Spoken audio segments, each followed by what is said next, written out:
L'intelligence artificielle est en train de transformer tous les outils numériques. Après ChatGPT, Google entre à son tour dans la bataille avec Gemini 3.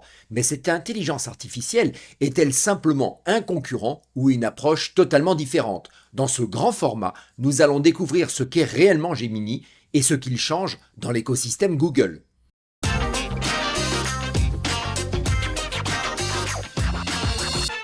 Senior et informatique, la chaîne des plus de 50 ans.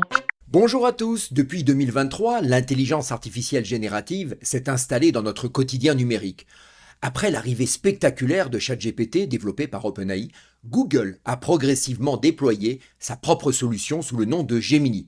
Avec Gemini 3, Google ne se contente plus de proposer un simple concurrent, il s'agit d'une étape stratégique. Gemini n'est pas seulement un outil conversationnel que l'on ouvre dans un onglet, il est pensé pour s'intégrer directement dans les services que beaucoup d'entre vous utilisent déjà tous les jours, le moteur de recherche, mais aussi Gmail, Google Docs, Google Drive ou encore Android.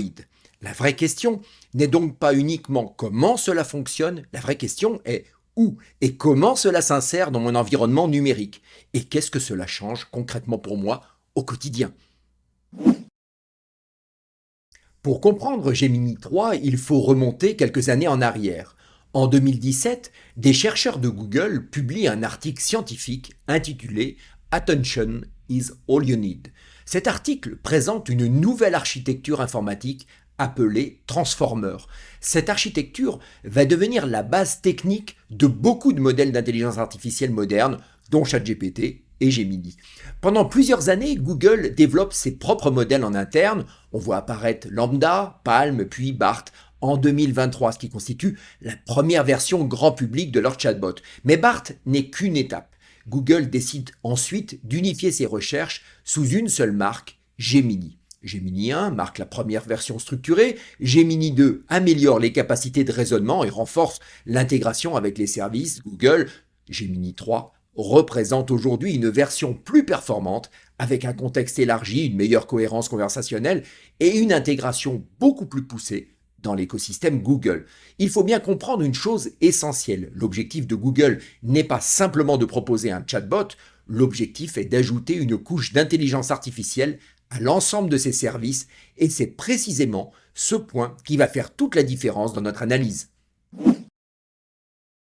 Pour accéder à Gemini, vous disposez de deux possibilités principales. La première, c'est l'application dédiée disponible sur smartphone et sur tablette. La seconde, c'est l'application web accessible directement depuis un navigateur Internet. C'est d'ailleurs cette version que nous allons analyser en détail dans cette vidéo. Mais pour l'instant, restons très concrets. Je vais vous montrer comment installer l'application Gemini sur votre téléphone ou sur votre tablette afin que vous puissiez l'utiliser facilement au quotidien. Si vous utilisez un appareil Apple, rendez-vous dans l'App Store. Si vous êtes sur un smartphone ou sur une tablette Android, ouvrez le Play Store de Google. Dans le moteur de recherche, tapez simplement Gemini, puis appuyez sur la loupe pour lancer la recherche. Repérez bien l'application officielle éditée par Google. Prenez le temps de bien vérifier le nom de l'éditeur et méfiez-vous des applications portant des noms très proches. N'installez que celle publiée par Google. Une fois l'application localisée, cliquez sur Installer et si elle est déjà présente ou préinstallée sur votre appareil, le bouton indiquera simplement Ouvrir. Au premier lancement, l'application vous demandera de vous connecter avec votre compte Google, vous saisissez votre adresse Gmail et votre mot de passe. Et voilà, Gemini est désormais installé sur votre smartphone ou sur votre tablette et prêt à être utilisé. Maintenant que l'application est installée, je vous propose de partir à la découverte de l'interface de Gemini 3. Nous allons commencer par la version web accessible depuis un navigateur Internet. Puis, dans un second temps, nous allons parcourir ensemble l'interface de l'application mobile afin de bien comprendre les différences d'affichage et d'usage entre l'ordinateur et le smartphone. L'objectif est simple, que vous soyez parfaitement à l'aise, quel que soit l'appareil que vous utilisez. Ouvrez votre navigateur Internet préféré, alors que ce soit Chrome, Edge, Firefox ou Safari, et vous tapez l'adresse suivante, je l'affiche à l'écran, gemini.google.com. Vous arrivez alors sur l'interface de Gemini.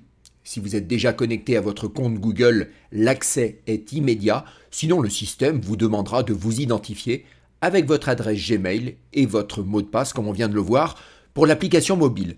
Une fois connecté, vous retrouvez une interface qui peut vous sembler familière, car comme pour ChatGPT, l'écran est organisé en deux grandes zones. À gauche, une colonne verticale, à droite, une large zone centrale consacrée à la conversation. La logique générale est donc comparable, une zone de navigation d'un côté et une zone d'échange de l'autre.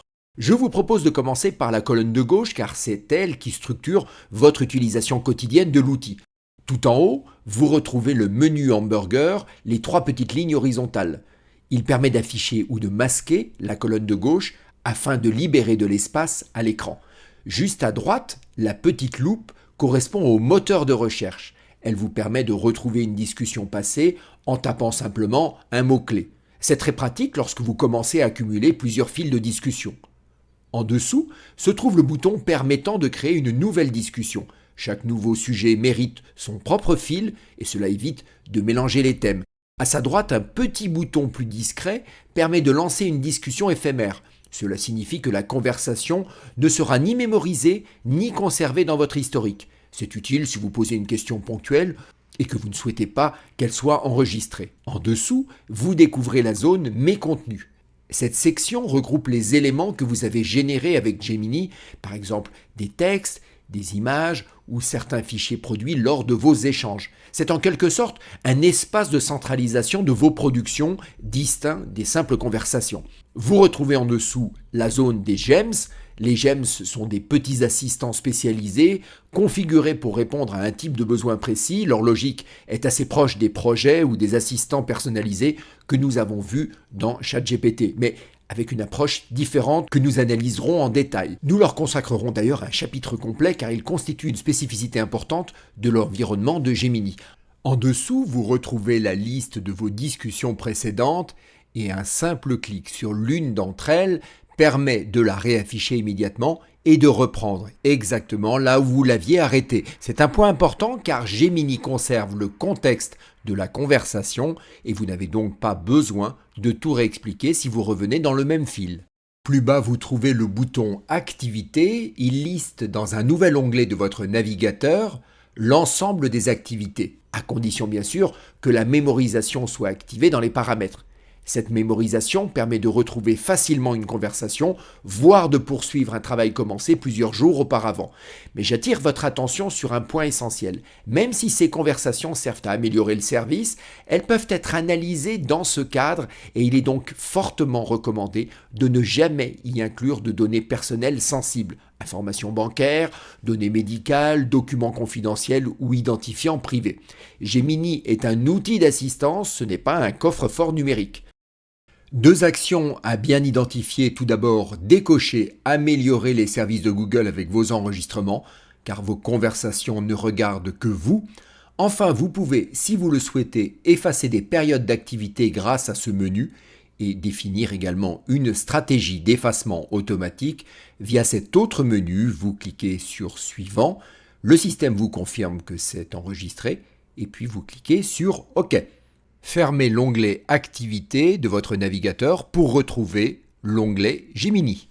Juste en dessous, vous retrouvez le bouton Paramètres. C'est ici que vous pouvez gérer vos préférences, vos réglages de confidentialité et accéder à la documentation officielle. On va y consacrer un petit chapitre à la fin de cette formation pour détailler ce qu'il contient. Enfin, tout en bas de la colonne, vous voyez votre localisation. Un bouton permet d'ailleurs de la corriger si nécessaire.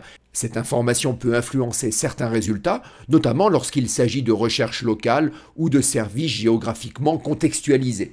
La zone centrale est le cœur de Gemini. Elle se compose d'un cartouche principal et d'une zone de saisie accompagnée de plusieurs boutons dédiés. Et c'est ici que tout se passe.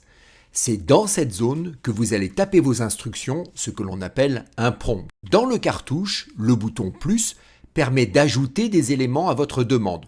Nous y reviendrons plus en détail un tout petit peu plus loin.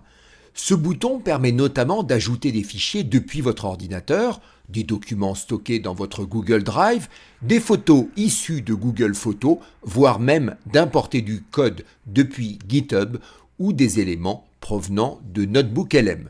Cela illustre parfaitement l'intégration profonde de Gemini dans l'environnement Google et ses services associés. Je vous renvoie d'ailleurs à mes vidéos consacrées à Google Drive d'une part et à Notebook LM dont vous trouverez les références dans le complément d'information de cette vidéo.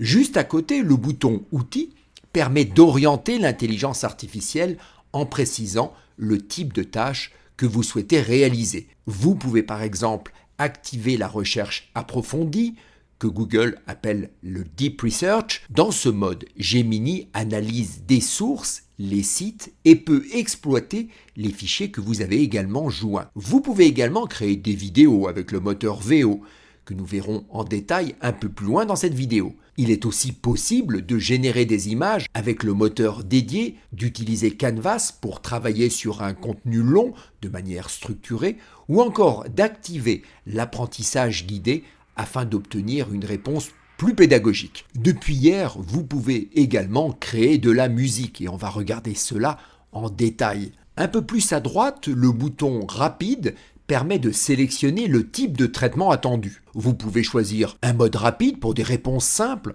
un mode avec raisonnement pour des analyses un peu plus structurées, ou un mode plus avancé appelé le mode pro destiné à des tâches complexes comme des problèmes mathématiques ou du code informatique élaboré.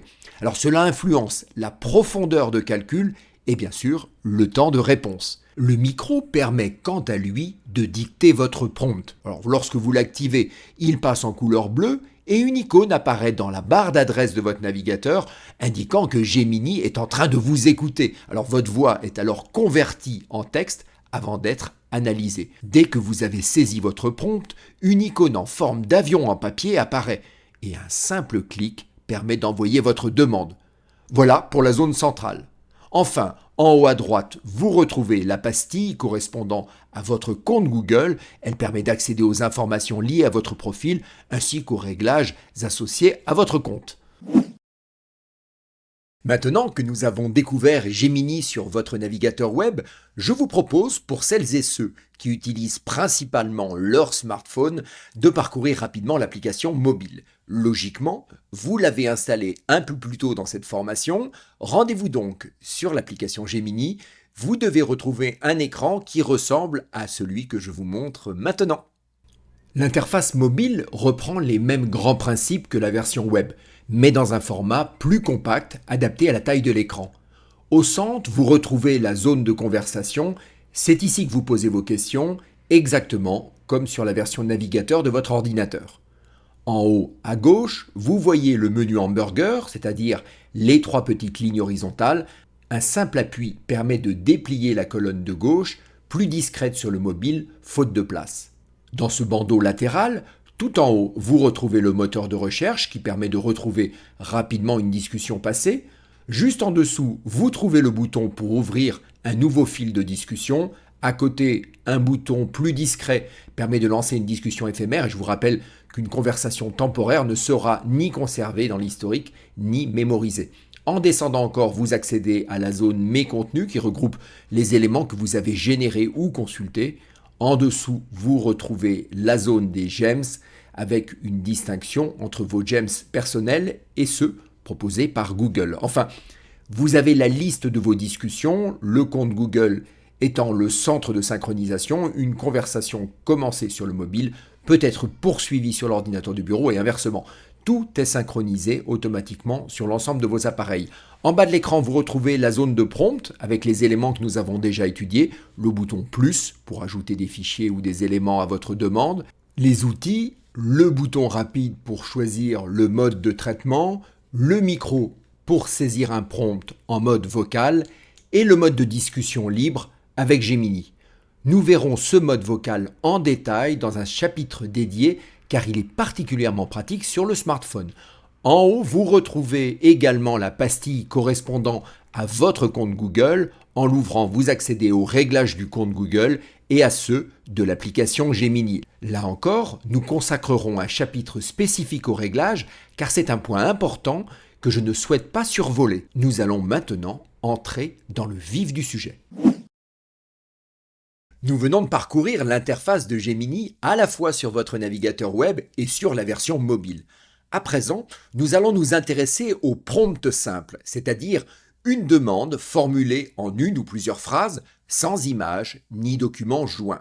Le principe est toujours le même, vous donnez vos instructions dans votre langue, en langage courant, et l'intelligence artificielle interprète votre demande pour vous fournir une réponse structurée.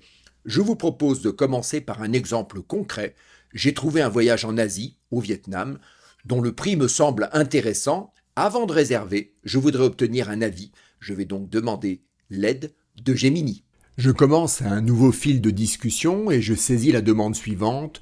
Je prépare un voyage en Asie et j'envisage le Vietnam.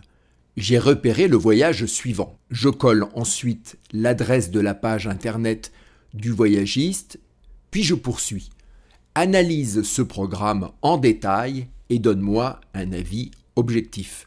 Je souhaite que tu résumes le circuit proposé, identifie les points forts du voyage, que tu signales les éventuelles limites ou points de vigilance, que tu précises à quel type de voyageur ce circuit correspond le mieux et que tu indiques les questions importantes à poser à l'agence avant de réserver.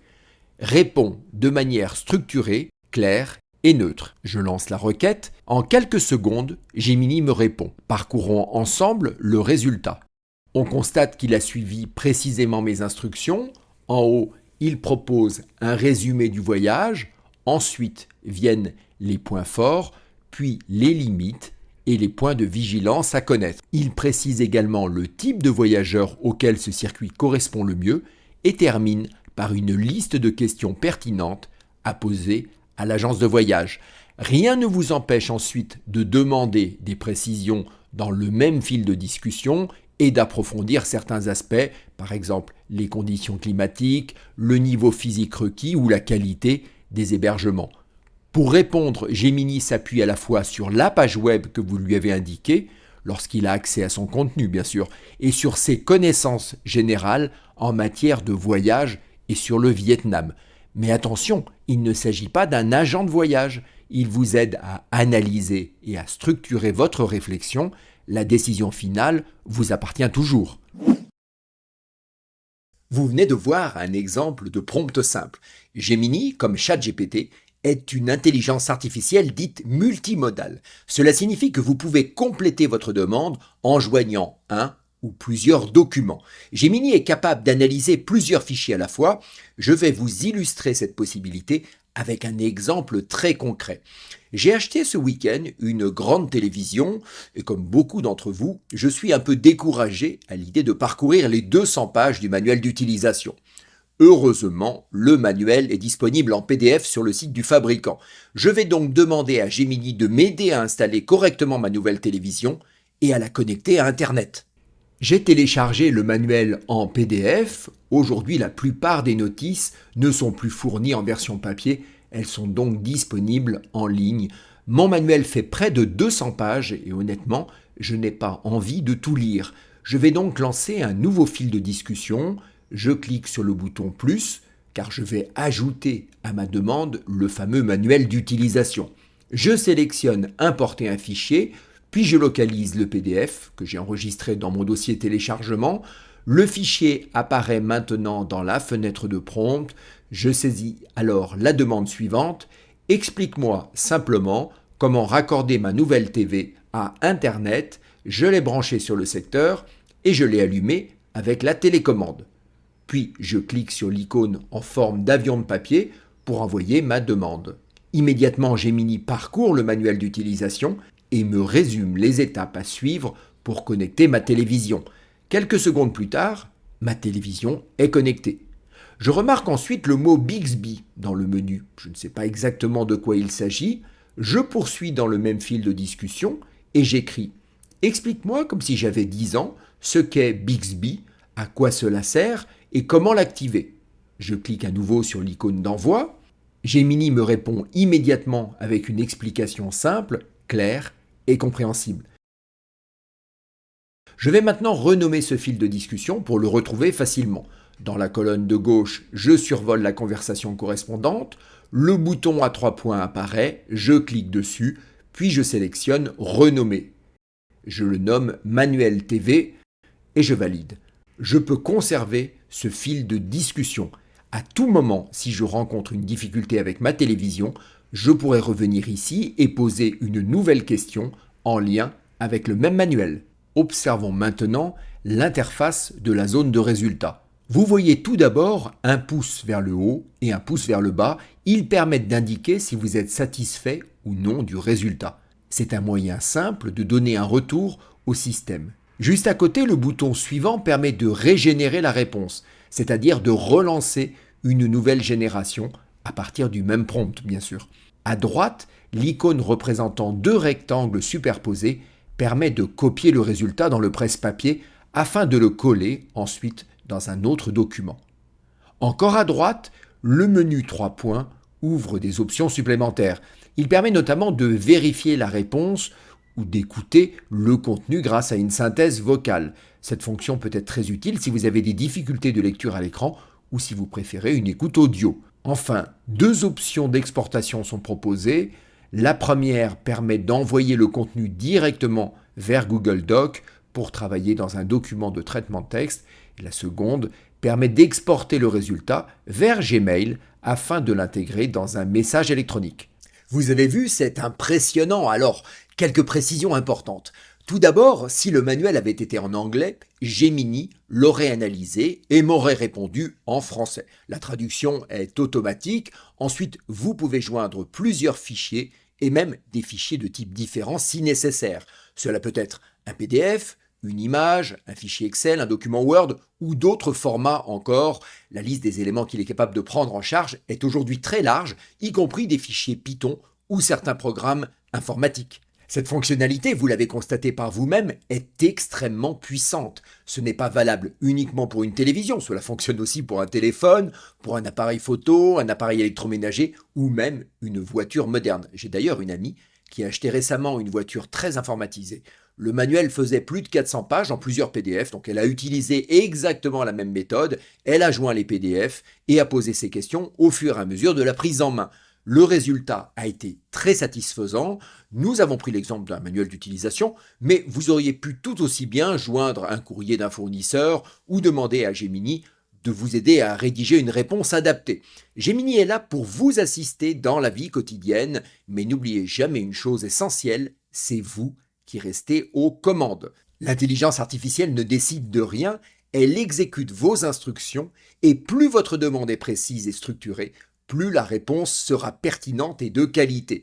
Nous allons maintenant nous intéresser à un autre aspect de l'intelligence artificielle générative. Nous allons commencer par l'image, puis nous verrons la génération de musique et enfin la génération de vidéos. Nous venons de voir comment rédiger un prompt simple, puis un prompt dit multimodal.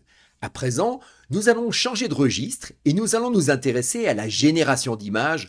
Pour cela, je vais utiliser le module d'image intégré à Gemini. Historiquement, Google utilisait le modèle Imagen développé par Google DeepMind.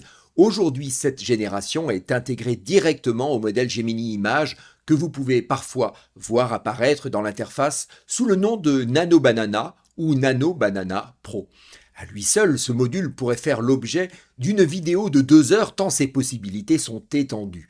Je vais donc volontairement rester synthétique, simplement pour vous mettre le pied à l'étrier. Ensuite, vous pourrez approfondir par vous-même car les capacités sont réellement impressionnantes. Concrètement, il peut créer une image à partir d'un simple texte. Vous décrivez une scène avec plus ou moins de précision et le modèle génère une image correspondant à votre description. Mais ce module ne se limite pas à cela, il est également capable d'éditer et de transformer des images existantes. Nous allons voir cela en détail et pour les besoins de cette démonstration, je vais faire comme dans Le Petit Prince et dire simplement « S'il te plaît, dessine-moi un mouton ». J'ouvre un nouveau fil de discussion, je clique sur « Outils » puis sur « Créer une image ». Gemini me propose différents styles préformatés pour orienter le rendu visuel. Je pourrais en sélectionner un, mais volontairement, je ne vais rien préciser. Dans mon cas, je rédige simplement le prompt « S'il te plaît, dessine-moi un mouton » et j'envoie la demande. Quelques secondes plus tard, l'image apparaît. Ah, c'est pas catastrophique. On a bien un mouton, il est même plutôt sympathique avec un style illustré, un petit décor, un soleil, des montagnes, une bulle avec un B. Mais regardez bien. J'ai rien précisé, ni de style, ni d'ambiance, ni de type d'illustration, ni l'intention. Le résultat est donc générique, correct, propre, mais standard, et c'est exactement ce que produit un prompt trop vague. Pour créer un bon prompt de génération d'images avec Gemini, je vous conseille de respecter une structure simple. Première précision importante, si vous en avez la possibilité, rédiger votre prompt en anglais donne souvent de meilleurs résultats qu'en français.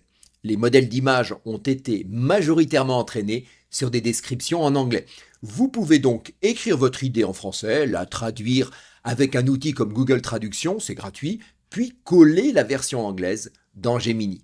Maintenant, voyons la structure en 5 points clés. Un bon prompt commence toujours par une intention claire. Il faut identifier précisément le sujet principal de l'image. Qui ou quoi est représenté? Plus votre description est concrète, plus le modèle comprend ce que vous attendez. Mentionnez des éléments distinctifs, les matières, formes, les vêtements, l'attitude, les détails visuels particuliers. Cela réduit les interprétations approximatives et augmente la fidélité du résultat. Une image devient plus forte lorsqu'elle suggère une action ou un état. Indiquez ce que fait le sujet. Est-il en train de marcher, de réfléchir, de cuisiner, de regarder l'horizon? Cette dimension narrative est bien prise en compte par Gemini et améliore la cohérence de la scène. Le contexte est fondamental. Où se déroule la scène? À quel moment de la journée? Quelle est l'ambiance générale? Décrire l'environnement permet de guider la lumière, les couleurs et l'atmosphère.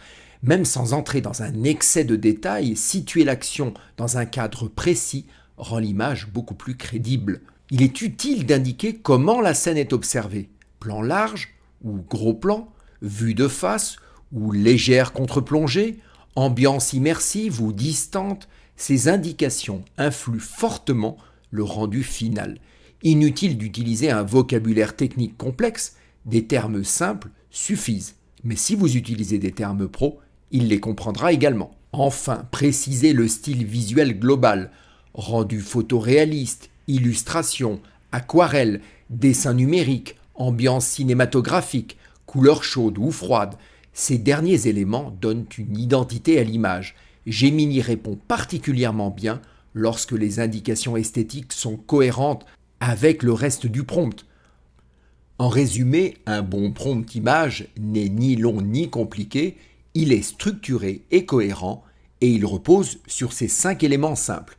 Maintenant que nous avons vu la théorie, je vous propose de revenir à notre fameux mouton et d'appliquer exactement cette méthode. Nous allons donc construire ensemble le prompt image étape par étape.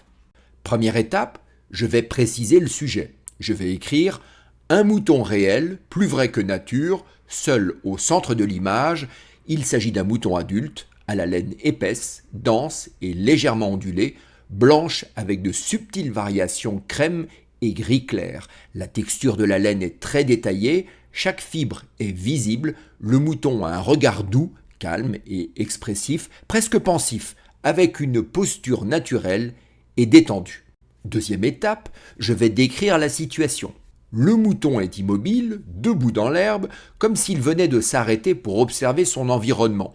Il dégage une impression de silence, de simplicité et de contemplation, évoquant un instant suspendu, intime, presque méditatif. Troisième étape, je vais planter le décor. La scène se déroule dans un champ naturel légèrement vallonné, à la campagne, l'herbe est verte, irrégulière, parsemée de petites fleurs sauvages, discrètes. À l'arrière-plan, on distingue des collines douces et un horizon dégagé. La scène a lieu au lever du soleil, une lumière dorée, basse, enveloppe le paysage et crée une atmosphère poétique, paisible et intemporelle. Quatrième étape, je vais préciser le point de vue. La scène est observée à hauteur du mouton, avec un cadrage légèrement rapproché, le mouton est net et bien détaché du décor, tandis que l'arrière-plan est légèrement flouté. Le point de vue est immersif et intime, comme si l'observateur partageait ce moment de calme avec l'animal. Enfin, cinquième étape, je vais définir des éléments en rapport avec l'esthétique. D'abord, un rendu strictement photoréaliste, aucune illustration, aucun style dessin ou cartoon, une qualité de type photographie cinéma, Une lumière naturelle douce, des couleurs réalistes légèrement chaudes, une profondeur de champ faible, un contraste subtil, une image assez crédible, naturelle et émotionnelle. Je colle maintenant ce prompt complet dans un nouveau fil de discussion. Je sélectionne l'outil de création d'image. Je choisis également un mode de rendu avec raisonnement, c'est-à-dire le mode le plus avancé proposé dans l'interface, afin d'obtenir une image plus travaillée et plus cohérente avec mes instructions. Puis j'envoie ma demande. Voici le résultat. Agrandissons l'image. On remarque immédiatement que l'intelligence artificielle a respecté très précisément les instructions. La lumière correspond au lever du soleil, la profondeur de champ est réduite, la texture de la laine est très détaillée, l'arrière-plan est légèrement flouté, l'ensemble est nettement plus photoréaliste que notre premier essai. Par curiosité, je vais maintenant me prêter à un petit exercice comparatif. Je vais coller exactement le même prompt dans ChatGPT et je vais demander également la génération de l'image. Voici le résultat obtenu avec ChatGPT. Si je vous affiche maintenant les deux côte à côte, vous pouvez constater les différences de rendu, de lumière, de texture et d'interprétation. Je vous laisse me dire dans les commentaires laquelle vous préférez. Ce qui est intéressant ici, ce n'est pas de désigner un gagnant, mais de constater que même avec un prompt absolument identique, chaque moteur interprète légèrement différemment la demande. Et c'est précisément là que réside toute la subtilité de l'intelligence artificielle générative. Gemini est particulièrement performant lorsqu'il s'agit de modifier une image existante sans tout recréer depuis zéro. Il est capable de conserver le sujet principal et d'en changer le contexte. Autrement dit, il peut corriger ou transformer un élément de l'image tout en respectant le reste de la composition. C'est extrêmement pratique. Je vais le mettre en œuvre immédiatement en téléportant notre cher mouton au salon de l'agriculture.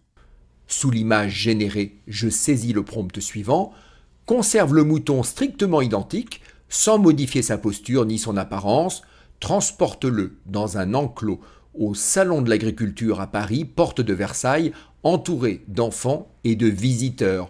L'environnement doit être réaliste, barrière métallique, paille au sol, hall d'exposition intérieure, éclairage artificiel de salon, ambiance animée. Et j'envoie la demande. En quelques secondes, Gemini modifie le décor sans recréer entièrement le mouton. On constate que le sujet principal reste cohérent, tandis que l'arrière-plan et l'environnement ont été adaptés. C'est une démonstration très concrète de la capacité d'édition contextuelle. Je vais maintenant faire exactement la même chose dans ChatGPT afin de comparer les résultats. Je colle le même prompt, mot pour mot, dans le fil de discussion de ChatGPT et j'envoie la demande. Quelques secondes plus tard, le résultat s'affiche. Ce n'est pas si mal. Je dois même dire que je m'attendais à un écart plus marqué. On observe toutefois une différence subtile dans le rendu. La gestion de la lumière n'est pas tout à fait la même. L'intégration du mouton dans l'environnement présente une légère variation d'échelle et de cohérence. Ce sont des différences très fines. Et c'est précisément ce qui rend cet exercice très intéressant. Avec un prompt identique, chaque moteur interprète légèrement différemment l'intention. À vous maintenant de juger lequel des deux rendus vous paraît le plus crédible ou le plus réussi. Il y a quelques jours, Gemini a annoncé la mise à disposition d'un moteur de génération musicale. Un peu à la manière de Suno dont je vous ai déjà parlé sur la chaîne. D'ailleurs, si la musique générée par intelligence artificielle vous intéresse, je vous invite à regarder ma vidéo consacrée au moteur Suno. Je vous mets les références dans le complément d'information. Partons maintenant à la découverte de ce nouveau module intégré à Gemini qui permet de créer des boucles sonores d'environ 30 secondes. J'ouvre un nouveau fil de discussion et je sélectionne l'outil Créer de la musique. Le moteur me propose à partir d'un style existant avec une sélection de morceaux à remixer. La liste est assez variée, parfois un peu surprenante. Je peux préécouter chaque extrait en cliquant sur le petit triangle avant de faire mon choix. Je vais choisir un morceau calme intitulé Bain de forêt qui correspond bien à l'ambiance que je souhaite. Ensuite, je vais saisir un texte simple pour voir comment le modèle se comporte. Je vais taper Senior et informatique, la chaîne pour les plus de 50 ans qui veulent progresser en douceur. J'envoie la demande, le système calcule quelques secondes puis me retourne le résultat. Écoutons cela ensemble. Seigneur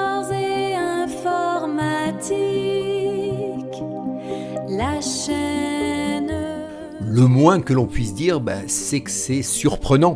Le style est un peu mystique, presque méditatif, on sent que le moteur cherche une ambiance plus atmosphérique qu'une véritable chanson structurée.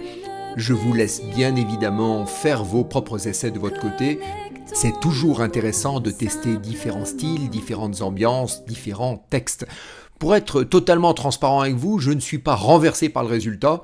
Nous sommes encore, selon moi, assez loin du niveau proposé par Suno en matière de richesse musicale, de structure et de qualité vocale. Mais il faut garder à l'esprit que cette fonctionnalité est récente et elle évoluera probablement. Ce qui est intéressant ici, c'est de voir que Gemini devient progressivement une plateforme réellement multimédia, texte, images, musique, et maintenant on va découvrir ensemble la vidéo. Gemini est également capable de générer de la vidéo et souvent de manière très convaincante. Le moteur de génération s'appelle VO3 dans sa version la plus récente. Je vous propose sans plus tarder de partir à la découverte de ce moteur afin de voir concrètement ce qu'il est capable de produire et surtout comment créer vous-même une vidéo générée par intelligence artificielle. Nous allons procéder pas à pas, exactement comme pour l'image, avec un prompt clair et structuré, et vous allez voir que le niveau de réalisme peut être assez impressionnant. Commencez par ouvrir un nouveau fil de discussion dans Gemini, puis sélectionnez l'outil Créer une vidéo. Comme pour l'image, vous avez la possibilité de choisir entre deux modes de génération, le mode rapide ou le mode réflexion, aussi appelé le mode raisonnement. Je sélectionne raisonnement. Gemini vous propose ensuite une matrice de vignettes. Ces vignettes ne sont pas des exemples aléatoires, ce sont en réalité des styles visuels préconçus qui vont orienter le rendu de votre vidéo, à savoir l'ambiance, l'éclairage, le mouvement et l'esthétique générale. Parmi tous les styles proposés par Gemini, certains sont incontournables. Civilisation pour les scènes vastes et monumentales, nature pour un rendu réaliste et organique, héros pour une mise en scène cinématographique intense et cosmos pour des ambiances contemplatives et émotionnelles. Le choix du style est déterminant car il influence directement la caméra, le rythme et l'atmosphère de la vidéo. Un bon style bien choisi fait souvent plus pour le réalisme qu'un prompt trop complexe. Je sélectionne le style correspondant à une ambiance animalière en cliquant sur le gorille. Sa vignette apparaît dans la zone de prompt. Je clique ensuite sur le bouton plus, puis sur Importer des fichiers et je sélectionne l'image de mon mouton générée tout à l'heure. Je clique sur Ouvrir, mon fichier apparaît dans la zone de prompt. Nous allons maintenant lui demander d'animer légèrement ce mouton dans son environnement. Je saisis un prompt simple, vidéo réaliste de 6 à 8 secondes à partir de l'image fournie. Un mouton adulte reste immobile dans l'herbe, il bouge légèrement la tête et cligne doucement des yeux. Caméra fixe, lumière naturelle, ambiance calme et réaliste, conservez strictement l'apparence du mouton de l'image d'origine. Puis je clique sur l'icône d'envoi. Gemini prend en charge ma demande de création. La génération vidéo nécessite davantage de calculs que l'image, il faut donc parfois patienter quelques minutes. Je vais donc accélérer la séquence pour ne pas vous faire attendre. Voilà, c'est terminé, mon mouton apparaît à l'écran et j'aperçois un petit triangle blanc au centre de l'image, c'est le symbole universel de lecture vidéo. Il indique qu'il ne s'agit plus d'une image fixe, mais bien d'une séquence animée. Je clique sur ce triangle et je vous laisse regarder avec le son.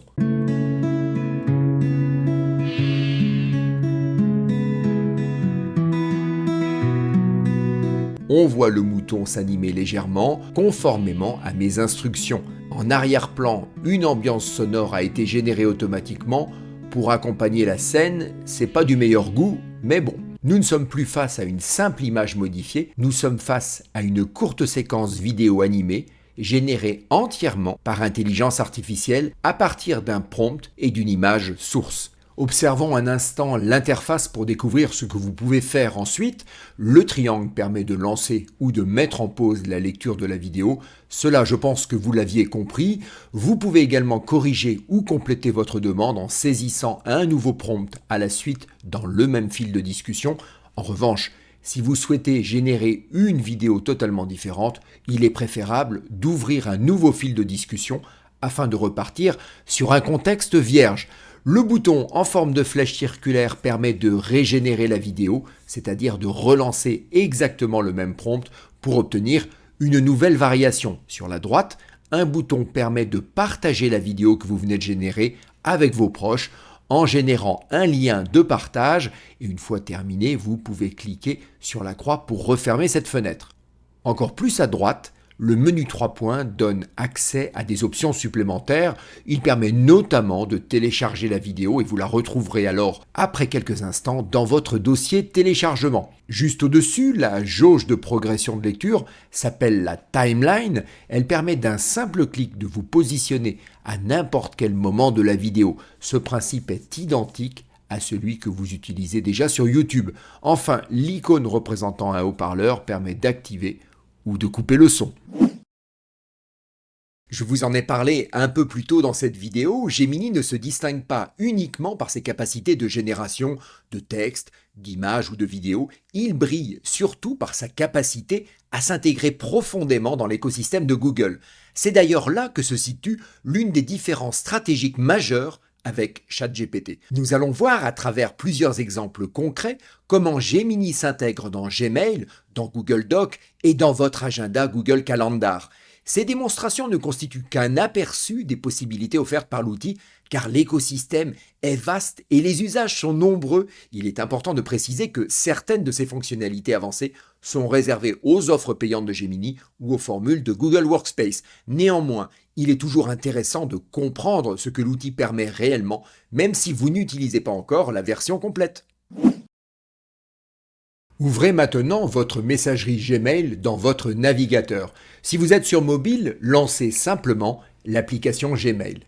Dans la version compatible avec Gemini, vous remarquez la présence d'une icône Gemini en haut à droite de votre écran. Je clique dessus, un panneau latéral s'ouvre sur la droite. Gemini est désormais directement intégré dans ma messagerie. Je peux ajuster la largeur de son panneau en survolant et en cliquant sur la bordure de séparation, puis en la faisant glisser pour l'agrandir ou la réduire selon mes besoins. Je retrouve d'ailleurs le cartouche de prompt de Gemini en bas de ce panneau. Prenons un exemple concret. Je reçois à l'instant un email de mon ami Franck qui me propose d'aller déjeuner avec lui. J'ouvre le message et voilà une tâche parfaite pour illustrer l'intégration entre Gmail, Gemini et Google Agenda. J'ouvre l'interface Gemini sur le côté, si ce n'est pas déjà fait, et je saisis le prompt suivant. Analyse cet email et identifie la date, l'heure et le lieu proposé. Vérifie si je suis disponible à ce créneau dans mon agenda Google et si je suis disponible, crée un événement de 2 heures dans mon agenda comme titre « Déjeuner avec Franck » et je lance le prompt en cliquant sur la petite flèche. Le système analyse le mail affiché, consulte mon agenda, puis décide de réserver un créneau de 2 heures. Il m'informe ensuite que l'événement a bien été créé. Je vais vérifier par acquis de conscience et je retrouve bien mon rendez-vous dans mon agenda. Je vais saisir ensuite le prompt suivant. Rédige une réponse chaleureuse et amicale à mon ami Franck pour confirmer le déjeuner et tu signes Sébastien. J'envoie la demande. Gemini me prépare un mail de réponse au ton naturel et chaleureux, je clique sur Insérer et immédiatement le système ouvre une nouvelle fenêtre de rédaction dans Gmail en collant le texte généré et il est adressé à Franck. Je peux bien sûr le modifier, l'ajuster ou le personnaliser avant de cliquer sur Envoyer. Alors l'objectif ici n'est pas de gagner du temps, vous l'avez bien compris. Je pourrais bien sûr créer l'événement et rédiger la réponse bien plus rapidement moi-même. Il s'agit surtout de vous montrer l'interaction possible entre Gemini, Gmail et Google Agenda. Nous ne sommes plus dans un simple assistant conversationnel, nous sommes dans une orchestration automatique entre plusieurs services. Je vais profiter de cet instant pour vous indiquer un détail d'interface important. Dans le panneau Gemini, le menu hamburger situé en haut à gauche permet notamment d'accéder aux options du fil de discussion et en particulier de supprimer l'historique si vous souhaitez repartir sur une base propre. À droite de ce menu, un bouton permet de modifier le mode d'affichage de Gemini. Encore plus à droite, le bouton en forme de croix permet simplement de fermer la fenêtre Gemini et de revenir à l'affichage classique de Gmail. Prenons un autre exemple. Je reçois une newsletter un peu longue et en anglais. Alors plutôt que de lire l'ensemble dans le détail, je clique sur le message pour l'afficher, puis je saisis le prompt suivant, résume cet email en français et en quelques lignes. En quelques secondes, Gemini me fournit une synthèse claire et traduite, ce qui me permet d'en comprendre rapidement l'essentiel sans avoir à parcourir tout le texte et le traduire. Gemini sait également travailler sur des lots d'emails. Autrement dit, il n'est pas limité à l'analyse d'un message isolé, il peut rechercher, regrouper et synthétiser plusieurs messages selon un critère précis. Je vais lui demander de me résumer tous les emails reçus de BPI France. Je saisis le prompt suivant, résume les emails reçus de BPI France depuis janvier 2025. Gemini va alors analyser ma boîte de réception, identifier tous les messages provenant de cet expéditeur sur la période indiquée, puis produire une synthèse structurée. En quelques secondes, il me propose un résumé global des thématiques abordées, des annonces importantes et des points récurrents. C'est particulièrement utile lorsque vous recevez régulièrement des newsletters ou des communications institutionnelles que vous n'avez pas toujours le temps ni l'envie de lire en détail. Plutôt que de parcourir chaque message un par un, vous obtenez une vue d'ensemble synthétique. Vous venez d'avoir un aperçu des possibilités de Gemini au sein de Gmail.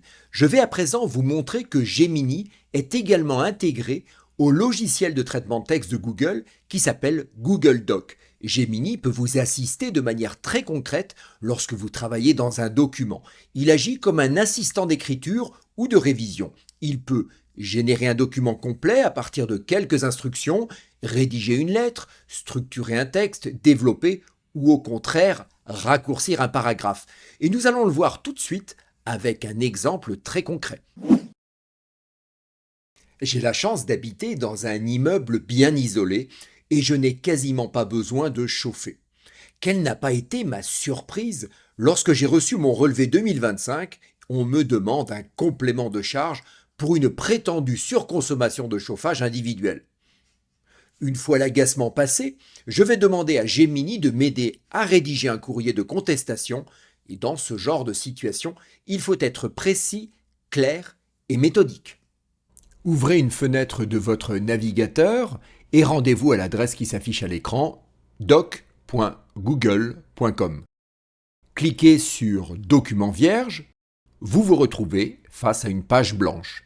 En haut de la fenêtre, vous apercevez le bouton Gemini, cliquez dessus pour ouvrir le panneau latéral, vous retrouvez une interface très proche de celle que nous venons de découvrir dans Gmail.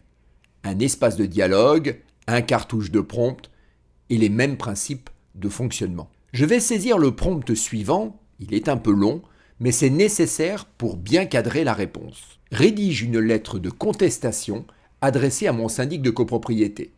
Je viens de recevoir mon relevé de consommation de chauffage individuel pour l'année 2025 qui fait apparaître une surconsommation d'environ 900 € alors que je n'utilise pas le chauffage dans mon appartement.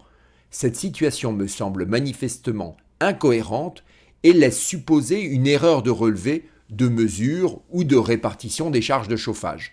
La lettre doit être courtoise mais ferme, expliquer que je conteste formellement cette facturation, demander la vérification du système de mesure et la communication détaillée des éléments de calcul ayant conduit à cette facturation. Préciser que dans l'attente d'une vérification et d'une justification claire, je suspends le paiement de cette somme contestée. Et si cela est pertinent, mentionner les textes applicables en matière de charges de copropriété. La lettre doit être rédigée dans un français administratif, clair, structuré et prête à être envoyée, avec un objet et des emplacements pour mon nom, mon adresse, le nom du syndic et la référence du relevé concerné. Je clique sur le bouton d'envoi. Le système travaille quelques secondes et m'affiche rapidement le projet de courrier très bien structuré. Je retrouve, comme je l'ai demandé, les références au texte de loi encadrant les charges de copropriété. Le ton est ferme mais courtois et le résultat me convient parfaitement. En bas de la fenêtre Gemini, j'ai la possibilité de copier le texte ou de l'insérer directement dans mon document. Je choisis de l'insérer. Le texte est immédiatement transféré dans ma page blanche de Google Doc et il ne me reste plus qu'à compléter les informations personnelles, relire attentivement, puis l'imprimer pour l'envoyer en recommandé à mon syndic. Prenons maintenant un autre exemple de sa capacité à intervenir sur un texte à partir de zéro. Je vais demander à Gemini de me présenter le cabaret Le Lapin Agile à Montmartre, un lieu emblématique du patrimoine parisien. Je pars d'une page blanche et je rédige le prompt suivant.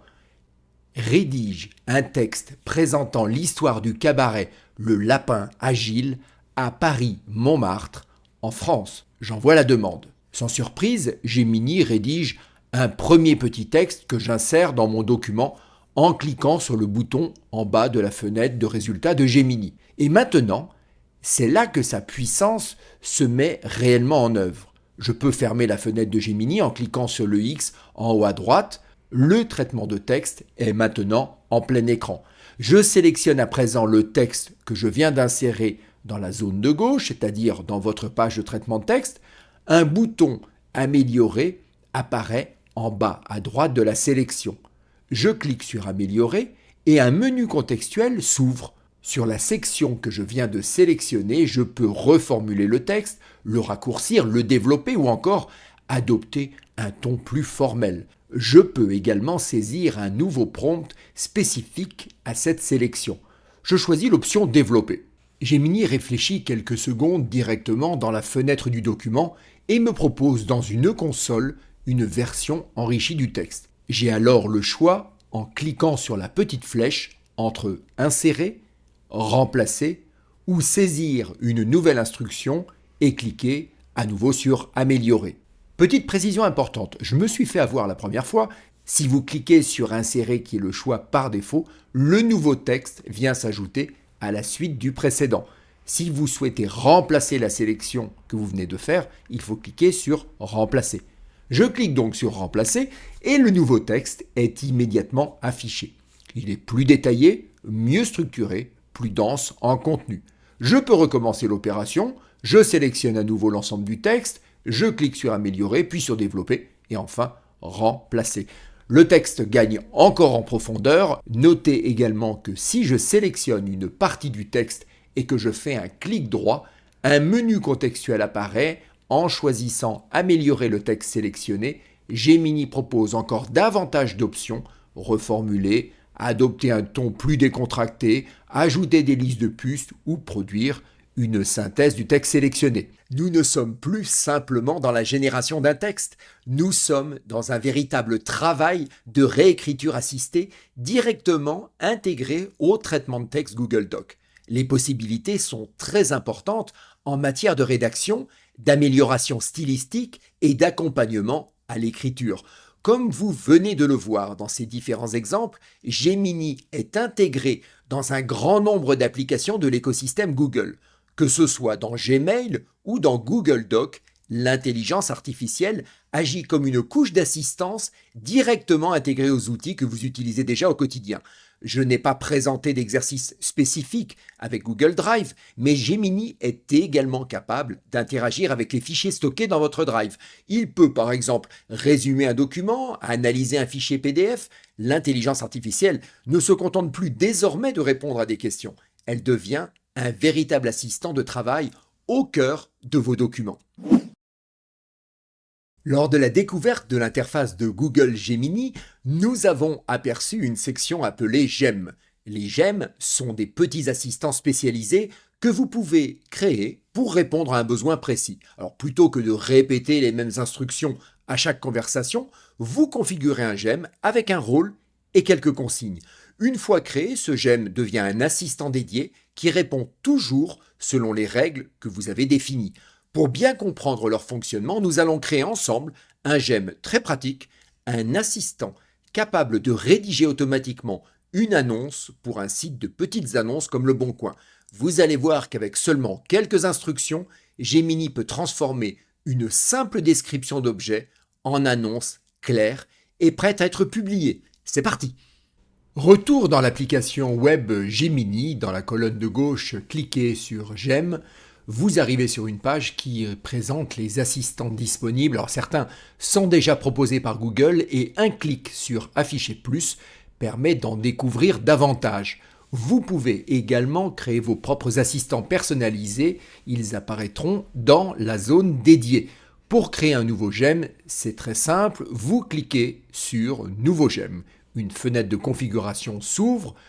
Comme pour les GPT personnalisés, la configuration se fait dans la partie gauche de la fenêtre, tandis que la partie droite sert à tester vos j'aime. Commençons par remplir les principaux éléments. Vous devez d'abord renseigner le nom du j'aime, c'est le nom de votre assistant. Dans notre cas, je vais écrire le rédacteur. La description explique en une phrase le rôle de votre assistant. Je saisis rédacteur de petites annonces. La partie la plus importante reste les instructions. C'est ici que vous indiquez à Gemini comment cet assistant doit travailler et quelles règles il doit suivre. Autrement dit, c'est le prompt permanent de votre assistant. Je vais rédiger un prompt assez précis et ambitieux. Libre à vous de le faire évoluer au fil du temps, vous pourrez le modifier à tout moment. Je vous mets ce prompt complet dans les informations de cette vidéo. Vous êtes prêts? On y va. Tu es un assistant spécialisé dans la rédaction d'annonces. Tu dois aider l'utilisateur à rédiger une petite annonce percutante et efficace pour divers besoins, vente d'objets, immobilier, services, emploi. Tu dois optimiser le contenu pour attirer l'attention des acheteurs ou des recruteurs potentiels. Tu dois fournir des conseils sur la structure, les mots-clés et le ton approprié selon la plateforme de publication. Comportement et règles à suivre. Demande initiale. Tu dois saluer l'utilisateur et lui demander quel type d'annonce il souhaite créer. Exemple, vente de voitures, location d'appartements, offre de services. Ensuite, tu demandes les détails essentiels. Titre, description du produit ou du service, état, prix et localisation. Si l'utilisateur est vague, posez des questions ciblées pour extraire les arguments de vente uniques. Tu l'aideras dans une estimation du prix si l'utilisateur ne sait pas ou si le prix est hors cadre. Rédaction et optimisation. Proposez 3 versions de l'annonce. Une version courte et directe, une version détaillée et persuasive et une version optimisée pour les réseaux sociaux. S'assurer que le titre est accrocheur et contient les mots-clés pertinents. Utiliser des puces pour la lisibilité des caractéristiques techniques. Inclure un appel à action clair à la fin de l'annonce. Révision. Demander à l'utilisateur si le ton lui convient ou s'il souhaite ajuster des détails spécifiques. Proposer des conseils sur les photos à joindre pour maximiser l'impact de l'annonce. Ton général, professionnel, persuasif et encourageant, pragmatique et axé sur les résultats. Adaptabilité, passer d'un ton formel pour l'immobilier à un ton plus décontracté pour de la vente d'objets d'occasion. Je sais que cela peut paraître un peu long, mais il est important de comprendre que pour obtenir un résultat précis et professionnel, il faut travailler soigneusement le prompt. Si vous ne vous sentez pas encore très à l'aise avec la rédaction des prompts, c'est normal, J'ai 2 bonnes nouvelles pour vous.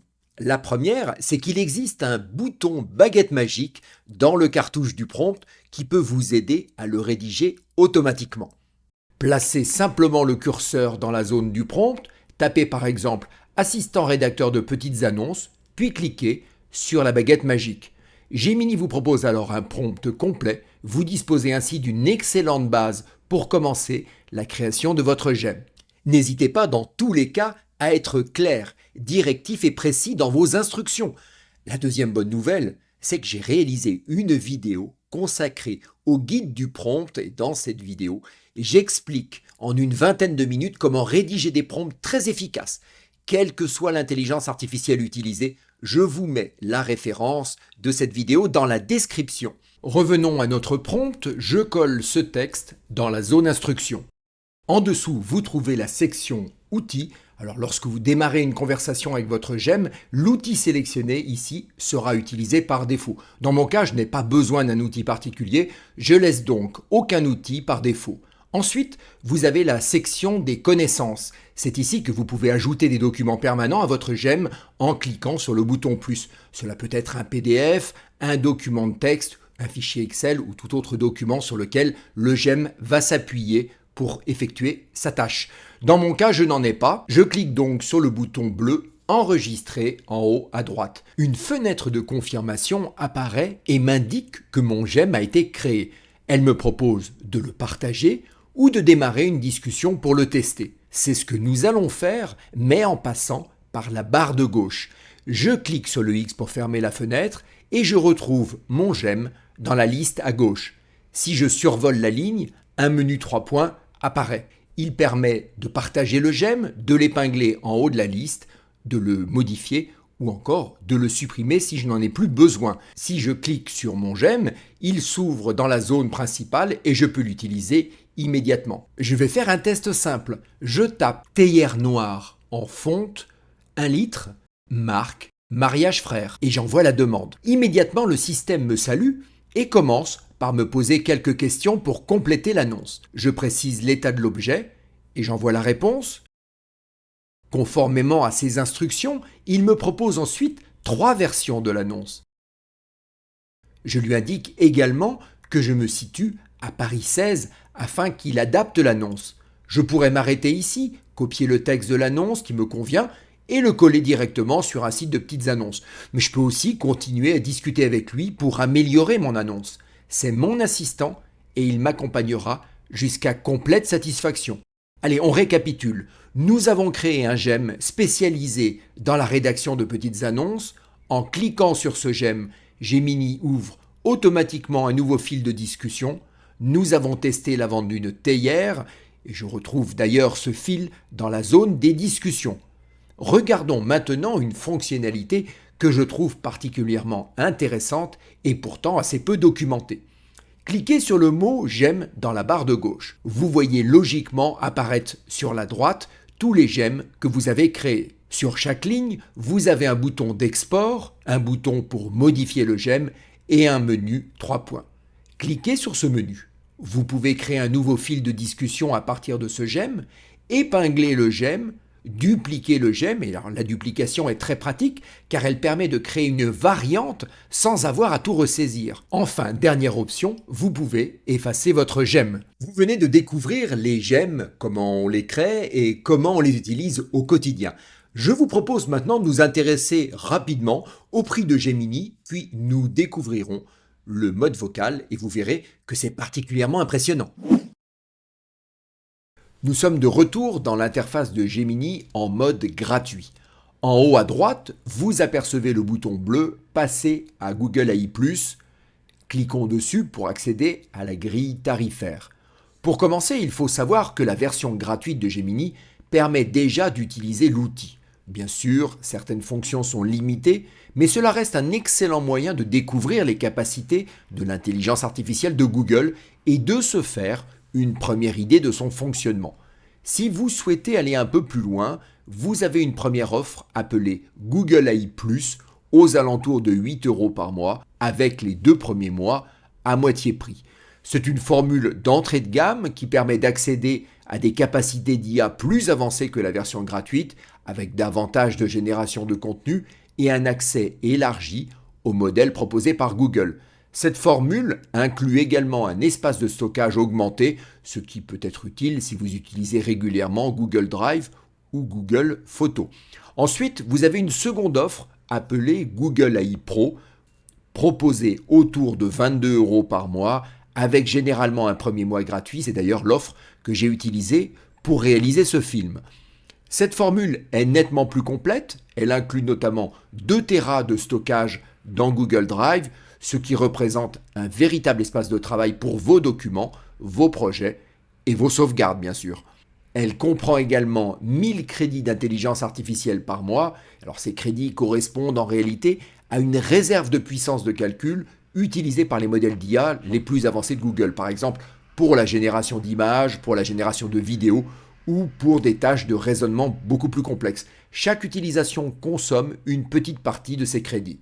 Enfin, il existe une offre professionnelle intitulée Google AI Ultra, alors là aux alentours de 275 € par mois. Là on change clairement de catégorie, cette formule est destinée à un usage professionnel intensif de l'IA générative, avec notamment 30 téraoctets de stockage et des capacités très élevées pour les entreprises, les studios ou les équipes de production. Voilà pour les différentes offres proposées autour de Gemini. Pour ma part, je dois faire un arbitrage entre plusieurs outils d'intelligence artificielle, notamment ChatGPT et Gemini. Les deux proposent des offres comparables autour d'une vingtaine d'euros par mois. Autrement dit, si on prend Google AI Pro chez Google et ChatGPT chez OpenAI, on se retrouve à peu près dans la même gamme de prix. À un moment donné, il faut faire un choix. Pour l'instant, je continue personnellement à utiliser ChatGPT car je trouve qu'il reste un peu meilleur dans la qualité et la précision de ses réponses, notamment pour les analyses ou les explications un peu complexes. Mais l'écart se resserre franchement. En revanche, Gemini possède un avantage très important, son intégration directe dans l'écosystème Google, avec Gmail, Google Docs, Google Drive et Android. C'est un argument massif avec en plus un espace de stockage vraiment conséquent que je dois de toute façon acheter pour mes sauvegardes et pour mes photos. Et puis, il y a aussi l'accès à NotebookLM que je trouve personnellement très utile et je vous mets les liens de la vidéo réalisée sur cette IA dans les commentaires. Vous l'aurez compris, le choix est assez cornélien. Gemini, comme ChatGPT ou Perplexity, est doté d'un mode vocal que vous pouvez utiliser sur la version mobile. Cette fonctionnalité est plutôt bien conçue. Je vous propose donc, sans plus tarder, de basculer sur la version mobile de Gemini et de partir à la découverte de cet outil qui change profondément la manière dont on utilise l'intelligence artificielle au quotidien. Pour celles et ceux qui rencontrent des difficultés avec la saisie au clavier ou pour les personnes souffrant de déficience visuelle, c'est une solution particulièrement pratique et souvent beaucoup plus confortable à utiliser. Voyons maintenant comment fonctionne ce mode vocal et vous allez voir, c'est enfantin. Pour utiliser le mode vocal, vous devez en premier lieu vous rendre dans l'application mobile de Gemini. Ouvrez un nouveau fil de discussion et observez le bouton bleuté avec des barres verticales. C'est le bouton pour lancer une discussion vocale. Appuyez dessus, l'écran laisse place à un écran bleuté, assez esthétique. Ensuite, c'est à moi de parler et je vais commencer par m'assurer qu'il m'entend bien. Bonjour, est-ce que tu m'entends bien ? Oui, je t'entends parfaitement. Comment puis-je t'aider aujourd'hui ? Peux-tu me décrire ce que l'application mobile en mode vocal permet de faire en plus ou en moins par rapport au mode clavier ? En mode vocal, tu peux utiliser ta voix pour commander l'application, ce qui peut être plus pratique et rapide pour certaines tâches, comme envoyer un message ou lancer un appel. Par contre, il peut y avoir certaines fonctionnalités qui ne sont pas disponibles ou moins optimisées en mode vocal qu'en mode clavier, selon l'application. Y a-t-il une application particulière qui t'intéresse ? Je voudrais savoir globalement ce que je peux faire en plus ou en moins, donc essaie d'être explicite par rapport à cela. En mode vocal, tu gagnes en rapidité et en simplicité pour certaines tâches courantes, comme dicter des messages, lancer des appels ou effectuer des recherches rapides sans avoir à taper. C'est particulièrement utile lorsque tu as les mains prises ou en déplacement. Cependant, le mode clavier peut offrir une plus grande précision et un contrôle plus détaillé pour certaines tâches complexes, comme la rédaction de longs textes, la navigation dans des menus complexes ou l'édition précise. Ça dépend vraiment de l'usage que tu veux en faire. Je coupe le micro un instant, comme cela il ne m'entend pas. Je vois que je peux discuter assez librement avec lui, comme pour la version clavier, mais avec plus de facilité et je trouve que c'est très souple. Je vais tester sa capacité à utiliser l'écosystème Google en mode vocal et je vais lui demander de me placer un rendez-vous dans mon agenda avec mon dentiste le 18 mars à 15 h. Je rebranche le micro. Peux-tu me mettre un rendez-vous avec mon dentiste le 18 mars à 15 h? J'ai bien créé le rendez-vous avec ton dentiste pour le 18 mars à 15 h. L'événement se terminera à 16 h. Ok, c'est parfait. Je voudrais maintenant que tu crées une tâche pour appeler le comptable et une autre pour répondre aux questions du bilan. C'est noté. J'ai ajouté d'appeler le comptable et répondre aux questions du bilan à ta liste de tâches. Je coupe à nouveau le micro. Si je regarde mon agenda, je vois bien que le rendez-vous avec le dentiste est bien positionné et si j'ouvre la liste de mes tâches à faire dans Google Tasks, je retrouve bien mes deux tâches listées. L'interaction avec Google Agenda et Google Tasks fonctionne vraiment très bien. À présent, je vais lui demander d'utiliser ses capacités multimodales et d'analyser en temps réel de la vidéo et notamment lui demander ce qu'est un objet. Je lance un nouveau fil de discussion et je bascule en mode vocal. Vous noterez ses capacités d'une part à voir en temps réel avec la caméra, mais également d'analyser avec l'IA ce qu'il voit. Je vais te montrer un objet et je voudrais que tu me le décrives précisément. Je branche la caméra. D'accord, je suis prêt. Tu peux brancher la caméra? Dis-moi ce que tu veux me montrer. Non, je te dis rien. Je te montre juste un objet et tu m'en parles et tu me le décris. Je vois un stylo à billes élégant. Il a une finition noire avec un motif quadrillé en argenté et des accents chromés, notamment sur l'agrafe et les bagues. On dirait un modèle Montblanc avec son emblème distinctif au sommet du capuchon. C'est exactement ça. La partie noire est d'ailleurs en caoutchouc ou en gomme. De quel modèle s'agit-il? Il semble s'agir d'un modèle Montblanc Starwalker, reconnaissable à son agrafe et son capuchon distinctif, ainsi qu'à cette partie noire en caoutchouc avec son quadrillage. Est-ce que cela correspond au stylo en votre possession? Oui, c'est ça, c'est parfait, merci. Voilà, vous avez eu un bon aperçu de ces possibilités qui sont vraiment impressionnantes. Côté interface, le bouton caméra permet d'activer le mode caméra, ça vous l'aviez vu à l'instant. Le bouton micro permet d'activer ou de couper le microphone, c'est assez pratique si on doit s'adresser à un proche. Et le X à droite permet de quitter le mode vocal et de revenir au mode classique avec le clavier et le texte. Notez également que toute la discussion que nous venons d'avoir en mode vocal est automatiquement enregistrée dans un fil de discussion avec une transcription complète de l'échange. Vous pouvez ensuite reprendre la conversation à tout moment, soit en continuant au clavier, soit à nouveau en mode vocal. Nous allons maintenant enchaîner avec un point très important lorsqu'on utilise une intelligence artificielle, les fameuses hallucinations. Avant d'aborder les réglages de Gemini, je voudrais attirer votre attention sur un point très important lorsque vous utilisez une intelligence artificielle comme Gemini, ChatGPT ou Perplexity. Il est essentiel de vérifier les informations dès que le sujet devient important, juridique, médical, financier, administratif. Pourquoi? Eh bien parce que ces intelligences artificielles peuvent produire ce que l'on appelle des hallucinations. Une hallucination, c'est une réponse qui semble parfaitement logique et bien rédigée, mais qui peut contenir une information incorrecte ou inventée. Il est important de comprendre que ce n'est pas un bug, c'est lié au principe même de fonctionnement de ces systèmes.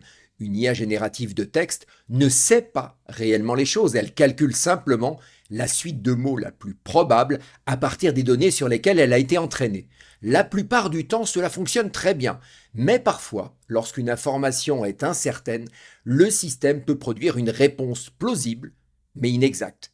La règle est donc simple, vous utilisez l'IA comme un assistant très puissant, mais gardez toujours votre esprit critique. Comme dans chacune de mes vidéos consacrées à l'intelligence artificielle, je prends toujours le temps de consacrer un chapitre entier au réglage de l'application. L'objectif est de vous familiariser avec les paramètres importants à connaître et en particulier avec ceux qui peuvent avoir un impact sur le traitement de vos données personnelles et donc de votre vie privée. Nous allons donc parcourir ensemble les principaux réglages de Gemini afin de comprendre ce qu'ils font réellement et comment les ajuster si nécessaire. Nous sommes de retour dans l'application web de Gemini. Localisez le bouton Paramètres et Aide situé en bas à gauche de l'interface. Cliquez dessus. Un menu se déplie. Tout en haut, vous trouvez les instructions pour Gemini. Il s'agit ici de définir un jeu d'instructions permanentes, ce que l'on appelle un prompt system, autrement dit un prompt qui s'exécute avant vos propres prompts. Cela peut être utile par exemple pour indiquer votre nom, votre profession ou votre contexte d'utilisation afin d'éviter de le répéter à chaque conversation. La coche bleue indique que les instructions sont actives. Cliquez sur Exemple pour afficher quelques exemples d'instructions personnelles. Refermez ensuite la fenêtre en cliquant sur le petit X. Cliquez maintenant sur Ajouter pour ouvrir la fenêtre de saisie des instructions personnelles. Prenons un exemple, je vais simplement lui indiquer mon identité. Je suis Sébastien Hoff, 58 ans, développeur et créateur de la chaîne YouTube Senior et Informatique. puis je clique sur Envoyer. Immédiatement, une nouvelle ligne apparaît avec mes informations. Un menu à 3 points situé en bout de ligne permet ensuite d'éditer ou de supprimer l'entrée. Je peux ajouter ainsi d'autres instructions personnelles si je le souhaite. Juste en dessous, vous accédez à la gestion des abonnements associés à votre compte Google. Un clic sur la ligne ouvre un nouvel onglet affichant votre abonnement. Dans mon cas, il s'agit de Google AI Pro. Je referme l'onglet pour revenir dans Gemini. Cliquez à nouveau sur Paramètres et aides, puis sélectionnez Applications connectées. Vous accédez ici à la gestion des connecteurs entre Gemini et d'autres applications. 2 grandes familles apparaissent. La première correspond aux applications Google. Vous y retrouverez notamment l'écosystème Workspace avec Gmail, Calendar, Doc, Google Drive, Google Keep et Google Tasks. Le commutateur bleu permet d'activer ou de désactiver l'accès de Gemini à ces applications. Bien sûr, il est préférable de laisser ces connexions actives si vous souhaitez que Gemini puisse interagir avec votre environnement Google. Juste en dessous, vous trouvez YouTube Music et dans mon cas, il est désactivé car je ne l'utilise pas. La seconde famille correspond aux applications externes. Vous y trouverez par exemple GitHub qui permet d'importer du code informatique et d'accéder à des dépôts publics ou privés.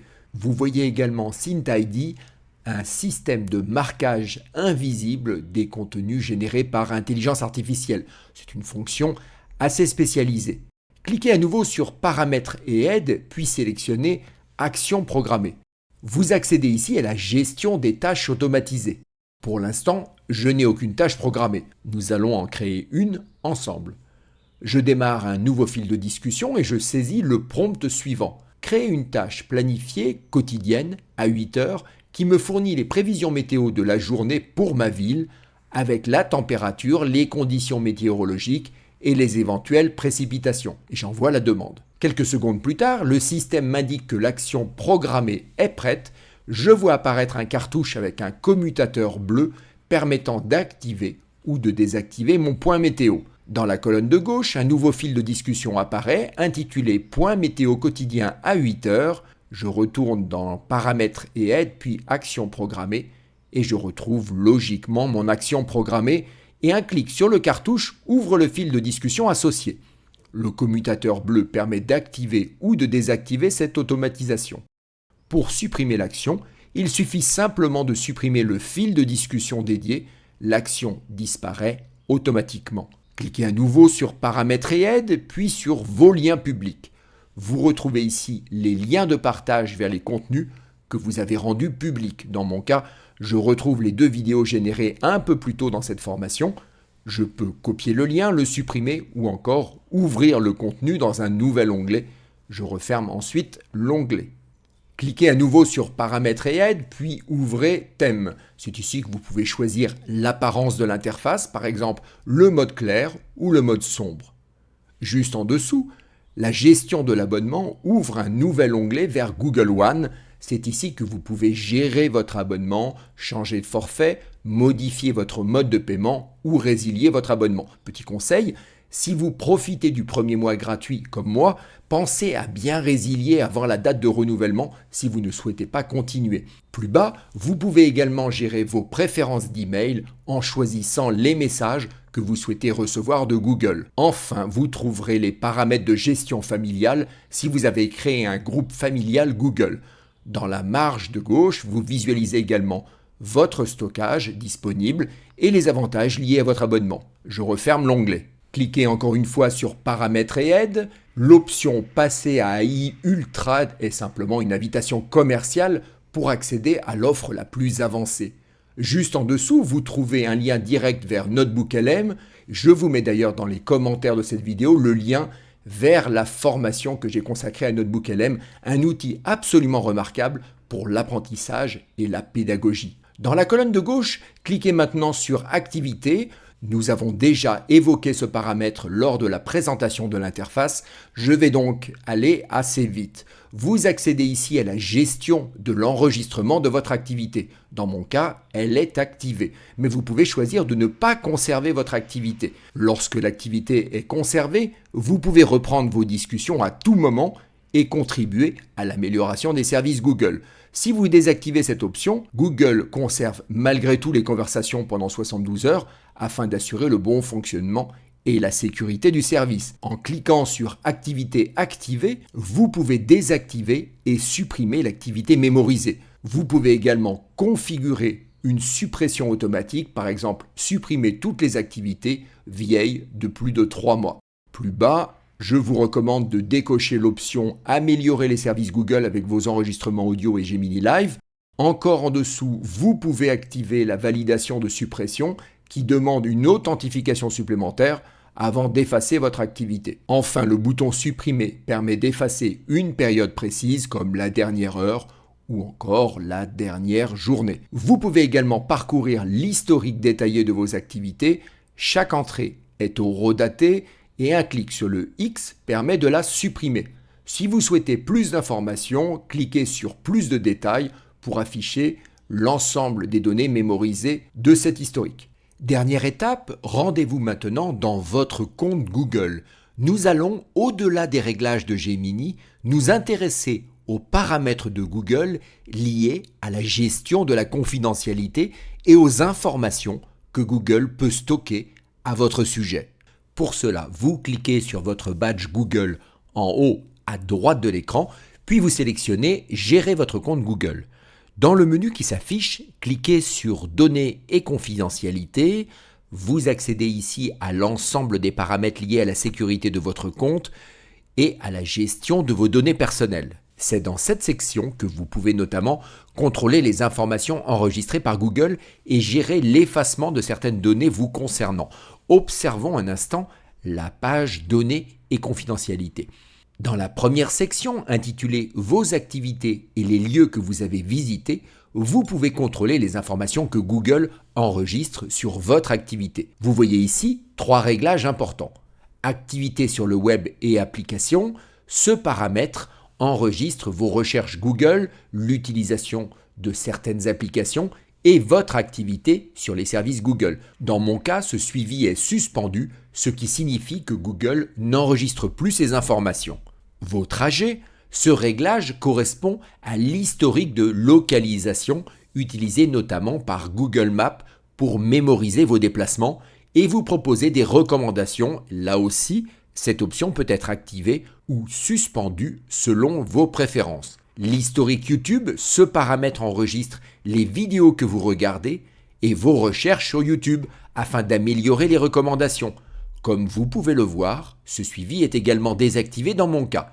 Juste en dessous, vous pouvez consulter ou supprimer votre activité enregistrée en cliquant sur Mon activité ou sur Historique des recherches et des vidéos YouTube. En descendant dans la page, vous arrivez à la section Annonces personnalisées. Ce réglage permet à Google d'utiliser certaines informations de votre activité pour personnaliser les publicités qu'il vous présente, que vous soyez sur ses services ou sur les sites partenaires. Dans mon cas, la personnalisation des annonces est désactivée, ce qui signifie que les publicités ne sont plus adaptées à mon profil. Encore plus bas, vous trouvez la section Personnalisation de la recherche. Lorsque cette option est activée, Google peut adapter les résultats de recherche en fonction de votre historique et de vos habitudes. Là encore, j'ai choisi de désactiver cette option. Un peu plus bas, la section Informations que vous pouvez partager avec d'autres personnes vous permet de gérer certaines données visibles par d'autres utilisateurs. Vous pouvez par exemple contrôler votre profil Google. C'est ici que vous pouvez gérer les informations publiques associées à votre compte. Le partage de position, cette option permet de partager votre position en temps réel avec certains contacts si vous le souhaitez uniquement. Ensuite, la section Données des applis et des services que vous utilisez permet de voir quelles applications sont connectées à votre compte Google. Alors vous y trouverez notamment les services Google utilisés comme Gmail, Drive ou Maps, les applications tierces auxquelles vous avez donné accès à votre compte Google. C'est un bon endroit pour vérifier, faire un point et éventuellement retirer certains accès. Encore plus bas, vous trouvez la section télécharger ou supprimer vos données. Ici, vous pouvez télécharger vos données. Cela permet de récupérer une copie complète de vos données Google. Vous pouvez aussi supprimer un service Google, par exemple supprimer uniquement Gmail ou YouTube, sans supprimer l'ensemble de votre compte. Enfin, dans la section Plus d'options, vous trouverez 2 réglages importants. Planifier votre patrimoine numérique, cela permet de définir ce qu'il adviendra de votre compte si vous devenez inactif pendant une longue période. Supprimer votre compte, cette option permet de supprimer complètement votre compte et toutes les données associées. Voilà, nous arrivons au bout de cette aventure avec l'outil Gemini. J'espère que cette vidéo vous a plu et que vous avez appris quelque chose d'utile. Si c'est le cas, n'hésitez pas à cliquer sur le petit pouce et à me laisser un petit message d'encouragement. Cela fait toujours très plaisir et puis pour ne rien rater de nos prochaines vidéos, pensez également à vous abonner à la chaîne, c'est totalement gratuit, et cliquez sur la petite cloche pour recevoir une notification à chaque nouvelle publication. Vous êtes aujourd'hui près de 90 000 abonnés à suivre cette chaîne et je vous remercie sincèrement pour votre fidélité. Chaque jour, entre 200 et 300 d'entre vous nous rejoignent, ce qui est tout simplement formidable. Que vous soyez parisien, marseillais, sur les bords du Saint-Laurent au Québec, dans les Alpes, dans la Creuse, à Tahiti ou à Terre-Neuve, vous êtes évidemment les bienvenus ici. Pour celles et ceux qui sont intéressés, je vous rappelle que l'Académie Senior et Informatique ouvrira après l'été avec des cours en ligne hebdomadaires destinés au niveau débutant et intermédiaire que j'animerai personnellement. Si vous souhaitez recevoir des informations, vous pouvez envoyer un petit mail avec vos coordonnées à contact@senioretinformatique.com.